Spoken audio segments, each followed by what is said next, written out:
ఈరోజు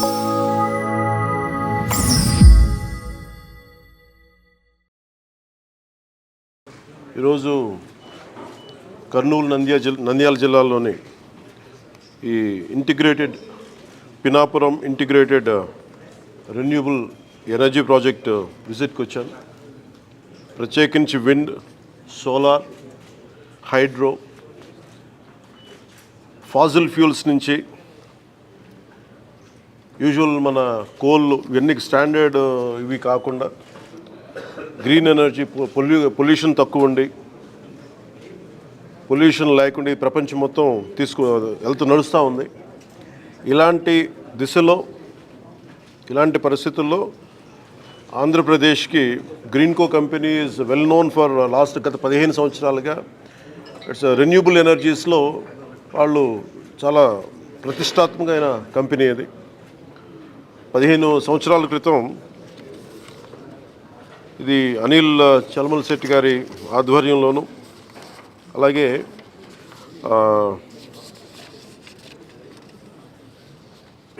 మహేష్ కొల్లి గారి ఆధ్వర్యం వారు ప్రారంభించిన కంపెనీ ఇది.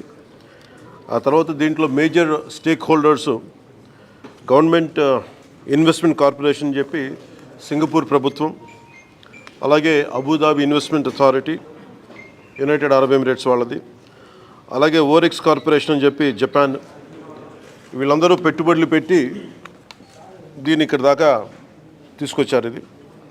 ఈ ప్రత్యేకించి గ్రీన్కో కంపెనీ చాలా world leading green energy company. ఇది వీళ్ళు ఇప్పుడు దాకా మన భారతదేశంలోనే 1,00,000 కోట్లు పెట్టుబడి పెట్టారు. 1,50,000 కోట్లు భారతదేశం మొత్తం పెట్టుబెడతా ఉన్నారు. మన రాష్ట్రంలో మటుకు 30,000 కోట్లు ఆల్రెడీ పెట్టుబడులు పెట్టారు. ఇవి కాకుండా అదనంగా ఇంకొక 20,000 కోట్లు పెట్టుబడి పెట్టబోతూ ఉన్నారు. ఇప్పుడు దాకా వాళ్ళు 12,000 మందికి ఉపాధి అవకాశాలు కల్పించారు. ఇంకా అలాగే ఉపాధి ఉన్న అంటే ఒక ఉద్యోగం కంపెనీ ఇస్తే ఆ వ్యవస్థ నడవడానికి అదనంగా ఇంకొక 4 మందికి 1:4 అనే రేషియో కింద అదనంగా ఇంకో 50,000 మందికి ఉపాధి కూడా లభించగలిగింది. దీనివల్ల ముఖ్యంగా ఈ పినాపురం ప్రాజెక్టుకి దాదాపు ఇప్పుడు దాకా ఒక 10,000 కోట్లు పెట్టుబడి పెట్టారు. ఇంకొక 24 కోట్లు అడిషనల్గా ఇంకా పెట్టుబడి పెడతా ఉన్నారు. 2021లో ప్రారంభమైన ఈ ప్రాజెక్టు చాలా తొందరగా స్టార్ట్ చేసి ముందుకు తీసుకెళ్లారు. దీంట్లో నేను గవర్నమెంట్ వచ్చాక కొత్త ఎన్డీఏ ప్రభుత్వం గౌరవ ముఖ్యమంత్రి నారా చంద్రబాబు నాయుడు గారి నాయకత్వంలో ఇది వచ్చినప్పుడు దీంట్లో ఇది జరుగుతుందని తెలుసు, చాలా సంవత్సరాలుగా అందరికీ తెలుసు. కానీ ఫారెస్ట్ డిపార్ట్మెంట్లో చిన్న వైలేషన్ ఏదో జరిగింది, అది ఏదో వస్తే నాకు దాని మీద మాట్లాడితే అది యాక్చువల్ దాన్ని చూడటానికి వచ్చాను ఈ రోజున. ఇది 12,000 మెగావాట్లు అంతే కదా, ఇది ఆపరేషన్. ఈ పర్టికులర్ ప్రాజెక్ట్ ఇది దాదాపు 2,800 ఎకరాలు ప్రాజెక్ట్. ఇది పినాపురం బోత్ మన నంద్యాలలో కానీ కర్నూలు జిల్లా రెండిట్లో కలుపుకొని దీంట్లో కంపెనీ కొన్నది దాదాపు 1,700 ఎకరాలు కంపెనీ ప్రభుత్వం నుంచి కానీ లేదంటే రైతుల దగ్గర నుంచి కానీ కొన్నవి. ఈ 2,800 ఎకరాల్లో 1,700 ఎకరాలు వాళ్ళు ఆల్రెడీ కొనేశారు. దాంట్లో 365 రెవెన్యూ ల్యాండ్, దాదాపు 1,453 ఎకరాలు రెవెన్యూ ల్యాండ్ని వీళ్ళు కొనేశారు. దీనివల్ల ప్రత్యేకించి మన కర్నూలు ఈ నంద్యాల భూముల్లో రాళ్ళు రప్పలు ఉండి వ్యవసాయానికి ఏమాత్రం ఒక పనికిరాని అంటే నిరుపయోగం అంటే బలంగా వ్యవసాయం చేయలేని భూముల్లో ఇది గౌరవ ముఖ్యమంత్రి నారా చంద్రబాబు నాయుడు గారు గత కొన్ని సంవత్సరాలుగా గత 2 దశాబ్దాలుగా ప్రత్యేకించి ఐటీ తర్వాత ఆయన ఫోకస్ చేస్తుంది గ్రీన్ ఎనర్జీ మీద. ఆ గ్రీన్ ఎనర్జీది ఆ లీడింగ్ ఆయన మొట్టమొదటిసారి 2014లో వచ్చినప్పుడు, అంతకుముందు ఉన్నప్పుడు 2014 ప్రత్యేకించి గ్రీన్కో వీళ్ళు విదేశాల నుంచి వచ్చి వీళ్ళందరూ ఈ కంపెనీ వచ్చి మేము ఇలా చేస్తున్నామంటే ఆయన ఎంకరేజ్ చేశారు. దాంట్లో భాగంగానే ఈ రోజున మనం ఇంత పెట్టుబడులు వచ్చినాయి ఇక్కడ. దీనికి సంబంధించి ప్రత్యేకించి అసలు ఏముంది, నేను ఎంతసేపు బయట నుంచి చూస్తూ ఉంటే ఇది ఫోటోలో చూడటం లేదంటే సైజ్ ఆఫ్ ద ప్రాజెక్ట్ నాకు తెలియదు. ఎంతసేపు వినటం వేరును చూడటం వేరు. ఇది చాలా ఒక రాష్ట్రానికే దేశానికే చాలా ప్రతిష్టాత్మకమైన ప్రాజెక్ట్ ఇది. ఇండియాలో హైడ్రోనికల్ మనకి వాటర్ మనకి నీటిని వాడుకొని అలాగే గాలిని వాడుతూ అలాగే సోలార్ని వాడుతూ అన్నిటిని మిళితం చేసి ఒక ఇంటిగ్రేటెడ్ ప్రాజెక్ట్ ఇప్పటివరకు ఇండియాలో లేదు. ఫస్ట్ ఆఫ్ ఇట్స్ కైండ్ అది. ఇది ఆపరేషనల్కి వచ్చేసింది. అంటే ముఖ్యంగా గ్రీన్కో కంపెనీ వాళ్ళ హెడ్ ఉంటారు ఇప్పుడు. అంటే ఈయన చాలా చిన్న స్థాయి నుంచి వచ్చిన వ్యక్తి. ఈయన ఒక విద్యార్థిగా స్టార్ట్ అయ్యి మన యూకే లాంటి చోట్ల పనిచేస్తూ ఆయన విజన్ ఈ రోజున దాదాపు భారతదేశానికి 2.5 లక్షల కోట్లు పెట్టుబడి తీసుకురాగలిగారు ఆయన ఈరోజు. సో మేము ఇన్వెస్ట్మెంట్ ఫ్రెండ్లీ అన్న కంపెనీ అంటే మన ప్రభుత్వం అనే ప్రాసెస్లో ఇది ఒక మేజర్ ఒక ఇష్యూ ఏమొచ్చిందంటే 365 ఎకరాలు చిన్న ఇష్యూ ఉంది బిట్వీన్ రెవెన్యూ వాళ్ళదేను అలాగే మొత్తం ల్యాండ్ ఫారెస్ట్ 365 హెక్టార్స్ వీళ్ళు ఆల్రెడీ ఫారెస్ట్ ల్యాండ్ కొన్నారు. సెంట్రల్ గవర్నమెంట్ పర్మిషన్ ఇచ్చింది. 365 హెక్టార్లు ఫారెస్ట్ ల్యాండ్ కొంటే దానికి నేను మొన్న రివ్యూలన్నీ చూస్తున్నప్పుడు ఫారెస్ట్ డిపార్ట్మెంట్ రివ్యూస్ చూస్తున్నప్పుడు కూడా దానికి అంటే మనం ఉదాహరణకి ఒక ప్రాజెక్ట్ కోసం నేను ఎక్కువ సంతకాలు పెట్టేది ఫారెస్ట్ డిపార్ట్మెంట్లో. ఫారెస్ట్ గుండా మన పైప్ లైన్లు వేయాలన్నా ఇది మన ఇరిగేషన్లో ఏదైనా పైప్స్ వేయాలన్నా లేదంటే ఎలక్ట్రిసిటీ వేయాలన్నా ఫారెస్ట్ డిపార్ట్మెంట్ పర్మిషన్ ఇవ్వాలి. సో ఎక్కువ సంతకాలు దాంట్లో ఉంటాయి. ఒకసారి ఇంక్లూడింగ్ గవర్నమెంట్ డిపార్ట్మెంట్ ఏదైనా సరే నేను ఒక 2 ఎకరాలు మేము ఒక చిన్నపాటి ఒక అడుగు తీసుకున్నా కానీ ఇంకో అడుగు వేరే చోట ఇవ్వాలి. ఇది చాలా ప్రత్యేకించి ఉంటుంది. అంటే కాంపెన్సేటరీ యాక్ట్ ఉంటుంది. అంటే మీరు ఒక ఎకరం ఫారెస్ట్ని మేము మీకు పబ్లిక్ అవసరాలకు కానీ పారిశ్రామిక అవసరాలకు కానీ మనం ఇస్తే ఎగ్జాక్ట్ ఇంకొక 1 ఏకర్ ఫారెస్ట్ కొని ఇవ్వాలి ఇక్కడ. సో వీళ్ళు ప్రత్యేకించి 365 హెక్టార్లో ఫారెస్ట్ అవసరం ఉందనేది కేంద్ర ప్రభుత్వానికి తెలియజేసినప్పుడు ఇవన్నీ స్టేట్ల పరివ్యూ కింద రావు. ఇది కేంద్ర ప్రభుత్వం ఇవ్వాల్సినవి ఇవన్నీ. సో కేంద్ర ప్రభుత్వం ఆ రోజున 365 హెక్టార్లు వాళ్ళకి ఇచ్చారు. దానికి కాంపెన్సేటరీగా 365 హెక్టార్లు గ్రీన్కో కంపెనీ ఆల్రెడీ నెల్లూరులో వాళ్ళకి కాంపెన్సేటరీ ఫారెస్ట్ ఇచ్చారు. అది 36 కోట్లు పెట్టుబడి పెట్టి ఖర్చు పెట్టి వాళ్ళకి ఇచ్చేసరికి ల్యాండ్తో పాటు ఇంకా అదనంగా అంటే ఫారెస్టేషన్ కోసం మళ్ళీ ఒక 36 కోట్లు అదనంగా ఇచ్చారు. ఇదొకటి ఉంది. అలాగే డిస్ప్యూటెడ్ ల్యాండ్లో మనకి ఇక్కడ ఇందులో ఒక ప్రత్యేకంగా ఏమనిపించిందంటే రెవెన్యూ డిపార్ట్మెంట్ 45 హెక్టార్లు ఇది ఇష్యూ ఏముందంటే ఫారెస్ట్ డిపార్ట్మెంట్కి రెవెన్యూ డిపార్ట్మెంట్కి చిన్న ఇష్యూ ఉంది. ఈ 45 హెక్టార్లు ఇది రెవెన్యూ డిపార్ట్మెంట్ అని చెప్పేసి రెవెన్యూ వాళ్ళ దగ్గర ఉంది. ఈ దీంట్లో మొత్తం అప్పుడు ప్రభుత్వం ఇచ్చేసినప్పుడు మొత్తం సవ్యంగా ఇచ్చేశారు. 45 హెక్టార్లు ఇచ్చేశారు భూమి. ఇస్తున్నప్పుడు దాంట్లో ఈ dispute between forest department and revenue డిపార్ట్మెంట్లో 45 హెక్టార్లు మీద మాదా ఉంది. ఇది 1962 నుంచి దాంట్లో ఒక 10 ఎకరాలు 12 ఎకరాలు పట్టాలు కూడా ఇచ్చేశారు. అప్పుడు సక్సెసివ్ గవర్నమెంట్స్ అని 1980 దాకా ఇచ్చుకుంటూ వెళ్ళారు. దీంట్లో వైలేషన్ ఉంది లేదు 45 హెక్టార్లు డిస్ప్యూటెడ్ ఆల్రెడీ వాళ్ళు ఇచ్చేశారు. మన రెవెన్యూ శాఖ ఇచ్చేస్తుంది. మిగిలిన 11 ఎకరాలు 49 సెంట్లు మటుకు రైతుల దగ్గర తీసుకున్నారు. అది ఈ ఇది వర్క్ స్టార్ట్ చేసేటప్పుడు ఇది ప్యూర్లీ రెవెన్యూ ల్యాండ్ కిందే ఉంది, ఫారెస్ట్ ల్యాండ్ కాదనేది పని చేసేటప్పుడు ఇది డిస్ప్యూట్ బయటకు వచ్చింది. అది నేను ఛార్జ్ తీసుకున్నప్పుడు నేను అప్పటి నుంచి దీని మీద మాట్లాడుతూ ఉంటే ఇది నేను మొత్తం పరిశీలించడానికి వచ్చాను ఈ రోజున. ఇది మేము ఏం తెలియజేసామంటే కేంద్ర ప్రభుత్వానికి కూడా ఇది మీరు సార్ట్అవుట్ చేయండి, ఒకసారి మీరు కూర్చోబెట్టి ప్రిన్సిపల్ సెక్రటరీ చీఫ్ సెక్రటరీ గారికి ఫారెస్ట్ అలాగే రెవెన్యూ సెక్రటరీ గారికి ఇలా కూర్చోబెట్టి మంత్రివర్గం కూడా తెలియజేసాం ఈ చిన్న డిస్ప్యూట్ ఏదైనా ఉంటే కరెక్ట్ చేయమని. ఇది ఏమైపోతుంది, నేను ఈ సైజ్ ఆఫ్ ద ప్రాజెక్ట్ చూసినప్పుడు నాకు ఒకటే అనిపించింది, ఆఫీసుల్లో కూర్చొని రివ్యూ చేయడానికి సైట్లో కూర్చొని రివ్యూ చేయడానికి ఒకవేళ ఏదన్నా ఒక వైలేషన్ ఏదైనా ఉన్నా కానీ యాజ్ ఆన్ టుడే నాకు ఇది డిపార్ట్మెంటల్ ఇష్యూ, ఇది అది సార్ట్అవుట్ చేసుకుంటే అసలు అది కూడా ఉండదు.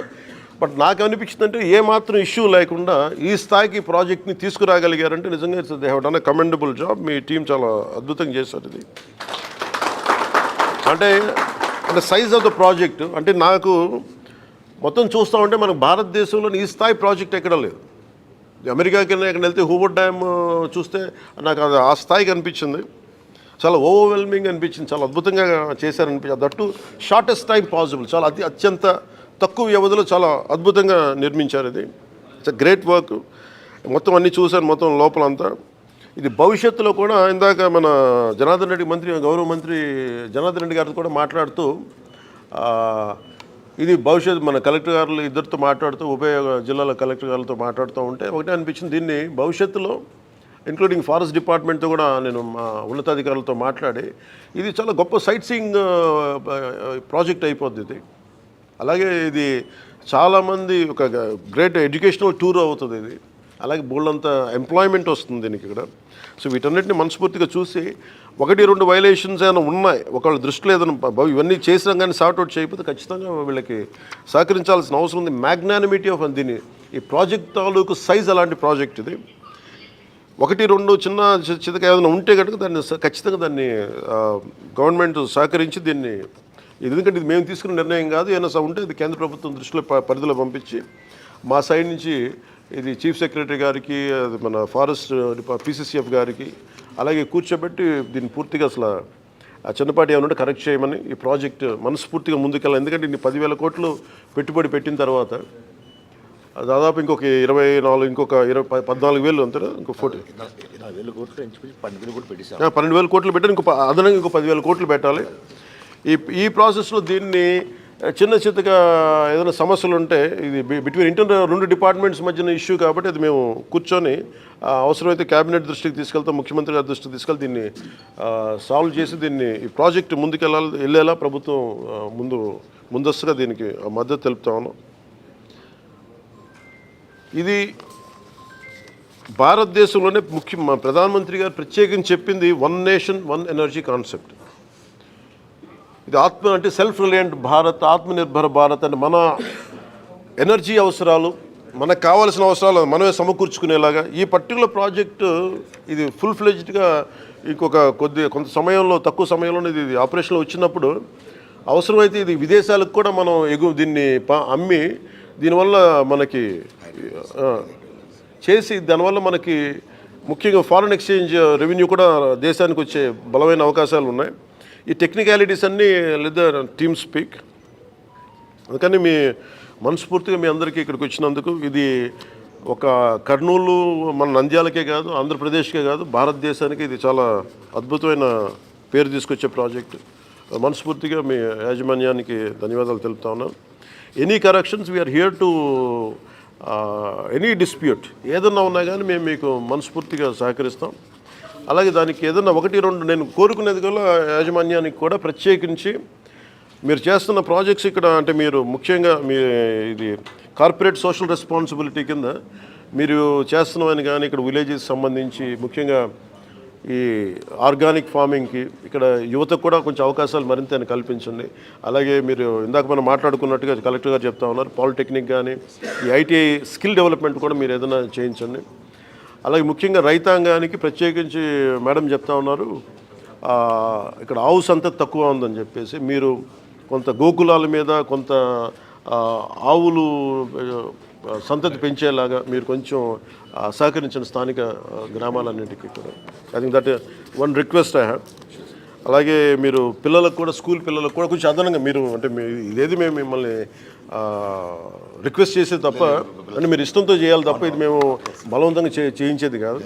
And we request you more అంటే ఎందుకంటే మీరు ఫస్ట్ ఆఫ్ ఇట్స్ కైండ్. ఎందుకంటే ఇట్లాంటి ప్రాజెక్టు అంటే రాళ్ళు రప్పల్లో అంటే మీరు చూడండి ఒక వ్యక్తి ఏదో పని మీద వెళ్తా కూర్చోబెట్టి హెలికాప్టర్ రాళ్ళు రప్పల్లో ఆయన ఒక 10,000 మందికి ఉద్యోగం చూడగలిగాడు.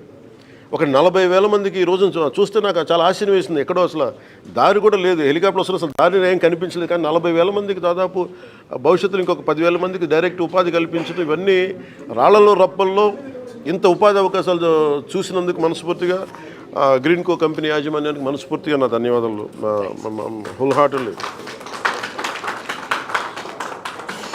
అంటే ఈ ప్రాజెక్ట్ నేను ఇందాక అడిగింది ఏంటంటే అందరినీ మా పేషెంట్ కూడా అడిగింది అసలు ఈ ప్రాజెక్టు దీన్ని ఏం చేస్తే ప్రాజెక్ట్ నాకు అర్థమయ్యే మామూలు భాషలో చెప్పండి. నాకు ఈ మెగావాట్లు గిగావాట్లు నాకు ఎందుకు కొంచెం అర్థం కావడం కొంచెం ఇబ్బందిగా ఉంటుంది. అంటే నేను ఒక ఇంట్లో కూర్చొని నేను లైట్లు వేసుకుంటే నాకు ఎన్ని ఇంట్లో లైట్లు వెలుగుతాయని అడిగాను. అడిగితే 43 లక్షల ఇళ్లల్లో ఒక 200 యూనిట్లు చొప్పున రోజుకి వాడుకుంటే 43 లక్షల ఇళ్ళకి ఇది ఈ ప్రాజెక్టు డైరెక్ట్ పవర్ ఇవ్వగలదు. నెలకి 200 యూనిట్లు. అలాగే అగ్రికల్చర్ లోడు రాష్ట్రంలో 50% అగ్రికల్చర్ లోడుని ఈ ప్రాజెక్టు తీర్చగలదు. అంటే ఆంధ్రప్రదేశ్ తాలూకు ఎనర్జీ అవసరాలని 3వ వంతుని ఈ ప్రాజెక్టు అంత సత్తా ఉన్న ప్రాజెక్టు. సో అందుకని మనస్ఫూర్తిగా ఇలాంటి ప్రాజెక్ట్ని మీరు ఆంధ్రప్రదేశ్లో పెట్టినందుకు ఎవరు చూడనప్పుడు మీరు అంటే ఈ రోజున నిన్న మన ఎన్టీపీసీ కూడా చూసాం, మన ప్రధానమంత్రి గారు ఓపెన్ చేశారు. మోర్ దెన్ గవర్నమెంట్ ఏజెన్సీస్ కంటే ముందే వీటన్నిటికంటే ముందు ఆయన ఒక విజన్తో చూశారు. అది మనస్ఫూర్తిగా చలమశెట్టి అనిల్ గారికి మనస్ఫూర్తిగా నా ధన్యవాదాలు తెలియజేసుకుంటాం. అలాగే సంపూర్ణంగా మేము ఏదైనా ఇష్యూ ఉంటే ఫర్దర్గా మా డిఎఫ్ఓ గారు కూడా ఇక్కడే ఉన్నారు, నా దృష్టికి ఆవిడే తీసుకొచ్చారు. ఇది కొంచెం పారదర్శకంగా we're here to encourage. At the same time any corrections ఉంటే మీరు ఏదైనా కొంచెం పెద్ద మనసుతో కొంచెం సహకరించండి, మేము కూడా అలాగే సహకరిస్తామని తెలియజేసుకుంటాం. థ్యాంక్ యూ అండ్ జై హింద్.